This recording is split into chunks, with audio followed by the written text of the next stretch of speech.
Vale. Buenos días. La sesión de hoy va a ser una continuación de un trabajo que ya se puso hace un par de meses, pero por la extensión del mismo no puedo completarse la presentación. Trata del manejo quirúrgico en pacientes de edad avanzada.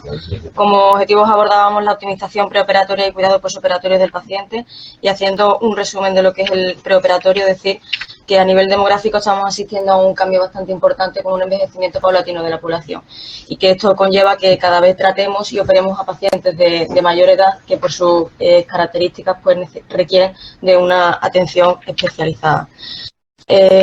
Definíamos el término de fragilidad como un estado de vulnerabilidad que situaba al individuo en una situación de alto riesgo a malos resultados de salud, pero que este no debe entenderse como una contraindicación para la cirugía, sino como un reto para implementar determinadas medidas asistenciales en el proceso. Incluso se ha visto que empezar programas de cribado o de detección de estos pacientes frágiles está relacionado directamente con un descenso de la mortalidad, siempre incidiendo en los condicionantes negativos que conlleva. Veíamos también las recomendaciones propuestas por una guía publicada en la revista de Anestesiología Americana, que tenía como pilares fundamentales estos cuatro. Realizar una valoración geriátrica integral inicial, tomar decisiones de forma compartida con el paciente, iniciar programas de prehabilitación y tener una cogestión geriátrica interdisciplinaria. Realizar una valoración geriátrica integral, como ya he dicho, inicial, atendiendo a todas las esferas del paciente anciano con las diferentes escalas e instrumentos que tenemos a nuestra disposición, y una toma de decisiones compartida basándonos en el principio siempre de autonomía, pero informando al paciente de la manera más franca y honesta de cuáles son los beneficios, pero también de cuáles son los riesgos y las posibles complicaciones e inconvenientes derivados del propio acto quirúrgico. En cuanto a los programas de prehabilitación, estos están diseñados para mejorar la capacidad funcional de los pacientes que se van a someter a un factor estresante próximo, y lo que incidía sobre las actividades físicas, la nutrición y las intervenciones psicológicas. En cuanto a las actividades físicas, mantener una vida activa y el entrenamiento de los músculos respiratorios, sobre todo en cirugías de intraabdominales, y en el reforzamiento de esta musculatura con ejercicios aeróbicos y de resistencia. En cuanto a la nutrición, pues que exista una ingesta adecuada de proteínas para prevenir la sarcopenia con los suplementos nutricionales que sean necesarios, y se ha visto como la carga de carbohidratos que se defendía en algún protocolo, los protocolos eran, pues se ha visto que no tiene ninguna incidencia sobre la disminución de la tasa de complicaciones en el postoperatorio. En cuanto a las intervenciones psicológicas, tanto en el preoperatorio como de apoyo moral durante todo el proceso, pues se ha visto que disminuye el dolor postoperatorio, la recuperación es más temprana y también se reduce la duración de la estancia hospitalaria. Sin embargo, aunque se ha visto que los resultados son satisfactorios y que son beneficiosos, pues se requiere de más estudios para probar verdaderamente el impacto de estas intervenciones. La problemática actual de estos programas es que no tenemos los medios suficientes, falta de medios y de recursos para tanto el seguimiento como la reevaluación constante que requieren del paciente. Aquí he dejado una serie de escalas para evaluación del riesgo quirúrgico de pacientes, son calculadoras que se hacen de forma online y que completando las diferentes casilleros pues se tiene un riesgo quirúrgico. Sin embargo, la escala con la que estamos más familiarizados es la escala de riesgo anestésico, la escala ASA. Aquí también hacíamos un repaso de qué hacer en casos concretos de enfermedades, tanto pacientes con cardiopatía, pacientes con enfermedades respiratorias, con trombosis, y también veíamos cómo la profilaxis antibiótica variaba no solo dependiendo del proceso que realizábamos, sino cuando estábamos ante pacientes con un alto riesgo, entendiendo pacientes de alto riesgo aquellos que tienen mayores de 60 años. También hacíamos un repaso del manejo de determinada medicación durante el proceso de ingreso y cirugía, sobre todo con el tema de antiagregantes, anticoagulantes nuevos, su afectación en la función renal, y bueno, también si era necesario hacer terapia puente con heparina, valorando siempre el riesgo trombótico y hemorrágico. Los tiempos en los que había que suspender y también la dosis esta de corticoides que a veces hay que dar en aquellos pacientes reumatológicos o que toman de forma crónica glucocorticoides. Los programas de rehabilitación multimodal siempre habían estado enfocados porque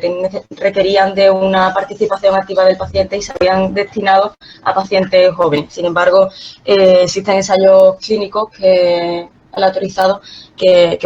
con resultados satisfactorios en cuanto a la aplicabilidad de estos protocolos FASTRA o protocolos de rehabilitación multimodal en pacientes de edad avanzada. Como punto intermedio, decir que durante el acto quirúrgico también se pueden producir brechas en la seguridad del paciente y que incluso muchas guías que engloban estos factores como indicadores de seguridad y calidad del proceso. La hipotermia es uno de ellos porque va a condicionar que exista mayor riesgo posterior de padecer delirium, coagulopatía y disfunción cardíaca, y por eso es muy importante la monitorización de la temperatura durante la operación en quirófano y, por supuesto, mantener el calentamiento del paciente mediante aires o fluidos. Otra cosa bastante importante es el cuidado de la transferencia del paciente a la mesa de quirófano, siendo las posturas lo más ergonómicas posibles y manteniendo acolchados los lugares críticos donde se puedan producir lesiones nerviosas o úlceras por presión. Incluso el realizar listados de verificación o de checklist durante los procesos, durante los tiempos inmediatos de la cirugía, tanto pre como durante como después, se ha visto que, digamos, que aumenta la seguridad y es una forma de corroborar que todo el proceso va bien. Y, bueno, por supuesto, garantizar una transición de cuidados y la coordinación correcta de comunicación de todos los servicios y de todas las estancias hospitalarias por las que vaya a pasar el paciente. Pasamos ya al último punto del manejo posoperatorio y de las complicaciones. Una de las complicaciones bastante importantes es el dolor posoperatorio, que tiene gran impacto en un sistema fisiológico que ya es mermado por la propia edad, porque este sistema pues ya tiene disminuida la capacidad de homeostasis y de propia reserva. La analgesia inadecuada aumenta la morbilidad y la estancia hospitalaria, pero también debemos de tener especial cuidado con la sobredosificación de determinados fármacos como los mórficos. Es de especial utilidad pasar escalas que cuantifiquen el dolor, como la escala EVA, pero sin embargo en pacientes con deterioro cognitivo pues esto es difícil y podemos recurrir a la escala Painao. La escala Painao se basa en la evaluación de otras características del paciente, donde no se puede comunicar, y atenderíamos a 5 de ellas, como es la respiración, la vocalización, la expresión facial, el lenguaje corporal y la consolabilidad. Generalmente, los pacientes que se someten a una intervención quirúrgica importante, mayor y de forma arreglada, pues estos van a salir con una perfusión continua de analgesia epidural que habitualmente lo gestiona anestesia. Pero puede ser que a veces esto no sea suficiente y que se necesite de rescates de analgesia. Os he dejado aquí una tabla como ejemplo de cómo se podrían realizar los rescates atendiendo a cómo sean las formulaciones de las perfusiones. Otra complicación bastante frecuente es el delirium, que es frecuente en un 10-20% de los hospitalizados, pero dependiendo de la literatura que se revise, pues asciende hasta un 70% en aquellos pacientes ingresados en camas quirúrgicas. Se define como un cambio agudo en la situación cognitiva del paciente, que generalmente es transitorio fluctuante y que, bueno, acontecen alteraciones perceptivas como alucinaciones o ilusiones. Existen factores de riesgo que van a predisponer al paciente a sufrir episodios de este tipo, como por ejemplo el sexo masculino o la edad avanzada, o incluso haber tenido un episodio previo de delirium, el estar en una enfermedad, estadios terminales de una enfermedad no tratable y bueno, tener un déficit sensorial o determinadas comorbilidades. De la misma forma, existen situaciones que van a desencadenar un episodio de delirium, que pueden ser pues tener una infección concomitante a todo el proceso o cualquier otra comorbilidad. En primer lugar, para el tratamiento del delirium optaremos por medidas no farmacológicas, evitando las sujeciones y respetando el ciclo de vigilia-sueño e intentando siempre que el paciente se movilice de la forma más precoz y despojándolo de todos los catéteres o el sondaje que siempre que no sea necesario para que esté el menor tiempo posible encamado. Asimismo, pues también es muy importante mantener al paciente conectado al medio, tanto familiarizándolo con el entorno como dándole los dispositivos auditivos o para deambulación que necesite.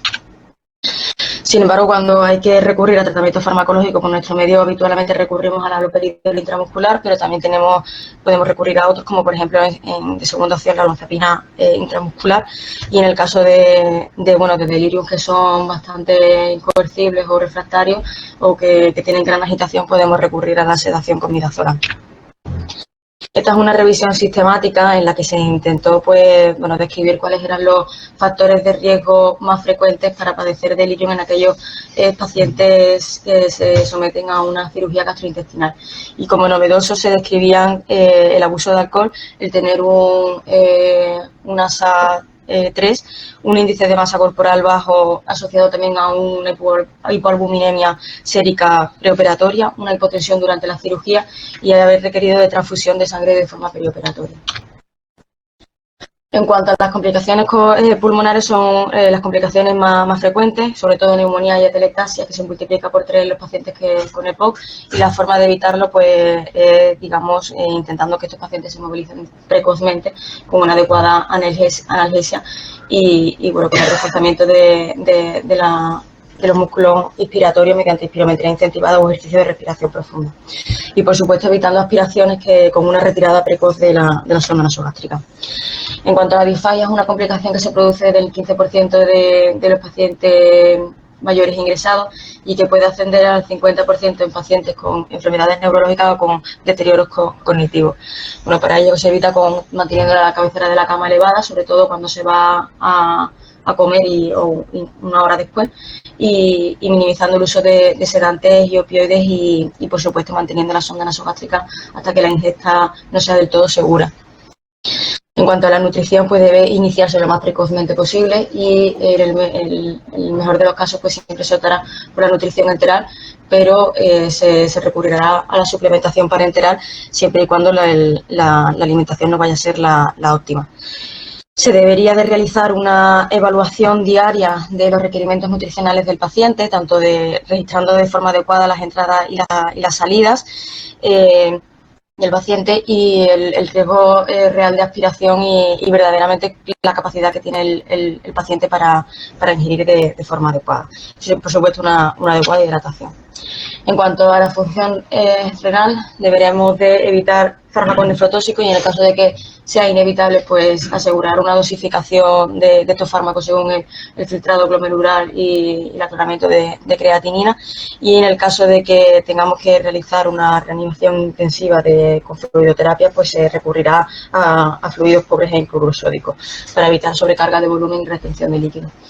En cuanto a las RAO, las retenciones agudas de orina, pues a evitar fármacos anticolinérgicos principalmente y controlar el estreñimiento, que se ha visto que está directamente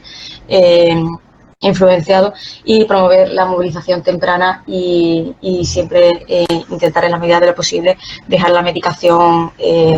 urológica que tenga el paciente. Prevención de infecciones para consiguiendo una buena higiene pulmonar, evitando estados hipercatabólicos de hiperglucémicos, evitando una sobresedación y retirando los catéteres que no vayan a ser necesarios y prestando especial atención a aquellos primeros signos locales de inflamación y de infección. Y, por supuesto, realizando una correcta higiene de manos y el uso de guantes limpios siguiendo el protocolo que ya se sabe. En cuanto a las úlceras por presión, que esto es algo frecuente sobre todo en pacientes encamados en los que es muy difícil que deambulen de forma precoz y por tanto se debe tener especial cuidado para el reposicionamiento y los cambios posturales aproximadamente cada 1 o 2 horas. Y por tanto se debe garantizar en estos pacientes el cuidado, la inspección y la nutrición diaria de la piel. Y se deben evaluar otras enfermedades y otras enfermedades concomitantes que pueden perpetuar el proceso de las úlceras por presión. Os dejo aquí la escala de riesgo de Braden, que es una escala que permite un poco cuantificar cuál es el riesgo de úlcera por presión que tiene el paciente teniendo unas determinadas características. Y el momento en el que se instaura ya la úlcera, pues lo que hay que hacer es retirar tejido necrótico desvascularizado por acción por segunda intención y en el caso de que sea posible y factible, pues terapias de presión negativa. En cuanto al deterioro funcional, tenemos que tener en cuenta que aproximadamente el 30% de los pacientes mayores ingresados van a sufrir una nueva discapacidad durante la hospitalización y que, por tanto, esto debemos de incidir en que estén bastante familiarizados con el nuevo entorno en donde van a estar, con una adecuada iluminación y con lo que necesiten en cuanto a dispositivos auditivos y de deambulación. Por último, algo que es bastante importante y que a lo mejor descuidamos porque ya vemos el alta como el éxito de la cirugía del procedimiento y que debe de afrontarse de una manera multidisciplinar. Debemos de identificar cuáles van a ser las necesidades del paciente que van a surgir durante el ingreso para que a la hora del alta pues se prevean los recursos y se puedan solicitar con la suficiente antelación. De tal forma que nos antepongamos un poco a las necesidades individualizadas de cada paciente para que la recuperación cognitiva y funcional sea la más adecuada, la más óptima y la reintegración social sea lo más pronta posible. Y para terminar, como conclusión, es decir que el paciente anciano y frágil constituye la población diana sobre la que intervenimos, ya sea de forma médica o quirúrgica, que debemos de valorar al paciente frágil en todas sus esferas y prestando especial atención a sus patologías concomitantes, que la toma de decisiones es individualizada y a veces en ocasiones primará más la calidad de vida del paciente sobre la supervivencia de su propia enfermedad y que en caso de cirugía es de vital importancia incidir y cuidar todas las fases del proceso, desde el preoperatorio hasta el alta a domicilio. Y bueno, reflexionar un poco sobre lo que he comentado antes de la aplicabilidad que tendrían en nuestro medio los programas de prehabilitación. Y eso es todo. Gracias.